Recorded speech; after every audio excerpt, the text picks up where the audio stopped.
Maestro Jaime, Magino Mateo. Marami nagtatanong sa akin, ano dapat mauna? Sparring ba o mga drills? So bilang instructor, madalas tinatanong sa akin yan sa mga estudyante ko pa nag-aaral sila. Ang pinaka-importante sa akin, mga drills muna. Ayoko sa lahat ng premature sparring kasi nangyayari dyan, pag-spar kagad sila, bara-bara ang nangyayari. Kung bara-bara ang isang estudyante, ibig sabihin, para rin siyang hindi nag-aaral. Ang mga drills at patterns ay importante yan para matuto ka sa isang bagay. Kagaya ng numero, meron kang 1 to 9 na ginagamit. Tapos yun ang basehan mo para gumawa ng combination ng number. Sa letters, ganoon din. Meron kang 27 letters, tapos minimix mo yan to make up words. Sa palo, ganoon din.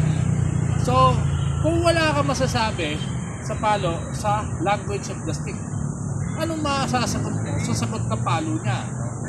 So, importante na laging mag-practice ng drills, kailangan mag-warm up properly at mag-cool down properly para prepare ang katawan. Tapos bago mag-sparring, kailangan alam mo muna yung fundamentals. Moving back and forth, side to side, gano'n. Alam mo, marami akong pinuntahang martial art groups na hindi nila ginagawa yung protocol na warm up tsaka cool down. Yung iba naman, sparring kagad, wala naman alam yung estudyante. Ang nangyayari, kung wala siyang alam, nagkakaroon lang siya ng malaking injury sa katawan. Tapos wala rin naman siyang alam, so natatalo siya. Ginagawa ka tinatawag na practice dummy. Ibig sabihin, pinaglalaroan ka para makakdali. Ikaw, bilang estudyante, nag-aaral ka. Tapos, paglalaroan ka nila, bubugbugin ka lang. Hindi tama yon. Sa akin, practice ka muna ng fundamentals.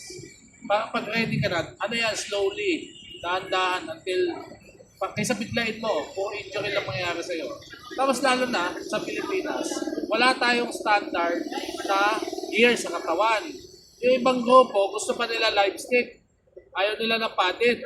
Kaya pasag-pasag yung mga joints nila dito, nangyayari, machismo. Gusto nila palakasan.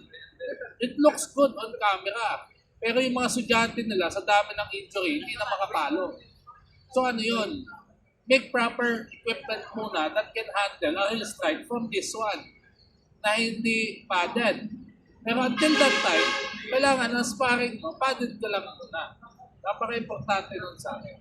So sa akin, yan ang recommendation ko. Bago ka mag-sparring, aralin mo fundamentals.